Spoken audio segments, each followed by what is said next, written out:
ciyaartan dhexmartay xulalka gobolada Gabiley iyo Maroodijeex ayaa ahayd ciyaarta fardhamaadka waxaana kooxda soo baxda ay u baxaysay finalka ama dhamaadka ciyaaraha gobolada ee 2020 waxaana bilowgii ciyaartan labada xul ee Gabiley iyo Maroodijeex ay ku bilaabantay jawi degan ay labada xulba ay soo bandhigayeen waxaana labada tababare ee kala watay xulalkaasi ay soo xuleen ciyaartooyada ugu fiican ciyaartooyadiisa waxaana qaybtii hore ciyaartu ay ku bilaabantay baas iyo weerar ay labada xulba ay isku qaadayeen waxaana qaybtii hore ciyaarta lagu kala nastay eber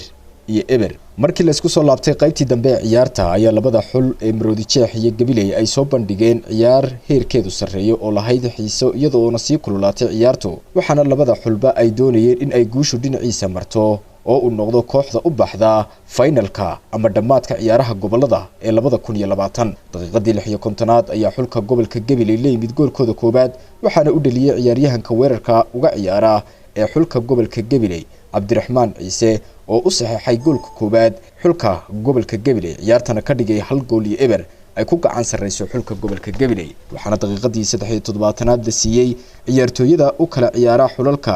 Gabiley iyo Maroodijeex ee kala ah Sallo iyo Mahad kaarka cas iyagoona garoonka ka baxay waxaana ay labada xul ay ku ciyaarayeen 9 ciyaartooy oo ku jirin gool wadayaashu waxaana ciyaartu markay mareysay daqiiqadii 84aad ayaa xulka gobolka Maroodijeex uu leeyimid goolkooda koobaad ee barbaraha ciyaartuna noqotay hal gool iyo hal gool kaasi oo u dhaliyay Khadar Islaam keenayna goolka barbaraha ah waxaana qaybtii dambe ee ciyaarta lagu kala nastay hal gool iyo hal gool oo barbara ah waxaana lagu daray waqtiga dheeriga ah ee ciyaaraha ee 30 daqiiqo waxaana loo dhigay labada xul ee Gabiley iyo Maroodijeexba rikoodhayaal ama good kulaadyo waxaana xul walbaaba uu laaganayay 5 gool kulaad halka xulka gobolka Gabiley laga qabtay 2 gool kulaad halka xulka gobolka Maroodijeexna uu dhashaday 4 gool kulaad guushuna ay ku raacday xulka gobolka Maroodijeex isla markaana uu noqday xulka gobolka Maroodijeex gobolka u baxay finalka isla markaana ay fooda istari doonaan xulka gobolka Daadmareed maalinta Isniinta iyadoona labada xul uu midkood noqon doono mid ka hantiya koobka gobolada Jamhuuriyadda Soomaaliland ee 2020 wasiirka wasaaradda dhalinyarada iyo ciyaaraha Jamhuuriyadda Soomaaliland Boos Mire Maxamed ayaa isaguna halkaasi ka hadlay waxaana uu ka waramay sida nabadgelyada ah ee u socdo tartanka ciyaaraha gobolada Jamhuuriyadda Soomaaliland ciyaaraha dawaynu wada joognay waa dhamaad waa maalintii ugu dambeysay semi finalka tiimamkan ka soo badiya iyo tiimkii hore u soo baxay Daadmareed baa kulmi doona iyagana waxaan filaynaa inay si wanaagsan noogu dhamaadaan baasi dacaawe noo dhamaanaysaa maalin saddexaad waxay noo dhamaaday orodadii dhammaantood guul bay noogu dhamaadeen ciyaari dambana insha Allah waan ku daba qaban doonaa haddii Alla yiraahdo ciyaarta waa la wadi doonaa haddii Alla yiraahdo waxaan kaloo halkan uga sheegayaa dadweynaha wax daawada oo dhan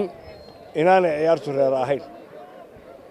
shalayna waxaan u mahadnaqayaa taarabuunadii joogay dadkii taarabuunada soo buuxdhaafiyay wax rabshada iyo wax qalaanqala midna may samayn rabshada yar ee dhacday waxay ka timid ciyaartooyga laftiisa taarabuunku aad buu wanaagsanaa ummaddu aad buu wanaagsanayd aad iyo aad waxaan leeyahay sidaa ha lagu sii wado garoonkana waa idinka arkaa quruxdiisa iyo nabadgelyadiisa iyo wixiisa marka ciyaartanu inoo dhammaato maanta markay dhammaato berito waa nasasho saa dambaynu qabanaynaa finalka markuu dhammaado sida ugu horeeya baanu qaban doonaa ciyaaraha kale Marwa Adna Aadan Ismaaciil ayaa iyaduna halkaasi kala hadashay ciyaaryahanadii ciyaarayay iyo taageerayaashii labada xul ee ka soo qayb galay ciyaarta dhexmarisay xulalka gobolada Gabiley iyo Maroodijeex iyadoona ku dhiirigelisay in shacabka Soomaaliland ay isku duubnaadaan isla markaana ay ilaaliyaan amniga Jamhuuriyadda Soomaaliland si fiican baa loo ciyaarayaa wax dhibaato ma jiraan waa la wada faraxsan yahay anigana ku dhaho waan faraxsanahay waxaba aan doonayay inaan u laado markii ayaan u doonay laakiin waan ka soo gaari waayay bela ma jirto dhibaato ma jirto waa iska ciyaarun taasuna kii guusha hela waa loo hambalyeyn ka laga helo doorka dambe uu soo diyaar garoobi wax dhibaato ma jiraan agaasimaha waaxda qorsheynta Cabdirashiid Caydiid Yaasiin ayaa isaguna halkaasi ka hadlay waxaana ka waramay habsam socodka ciyaaraha gobolada Jamhuuriyadda Soomaaliland. runtii waxaan u mahadcelinayaa madaxweynaha Jamhuuriyadda Soomaaliland oo maanta nagu soo booqday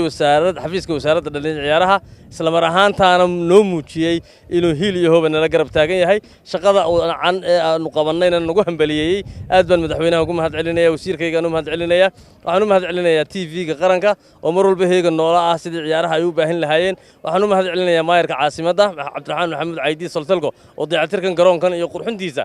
qayb weyn ka qaatay isla markaana maalin walba ay nadiifiyaan dawladda hoose oo uu hogaaminayo agaasimaha waaxda arrimaha bulshada Khadar Yuusuf Cali waxaan u mahadcelinayaa shirkadda SBI dhammaan waan u mahadcelinayaa Xamse Qurbaani Warsame Cali iyo Cabdiqaadir Kabadhe warbaahinta qaranka Soomaaliland Hargeysa.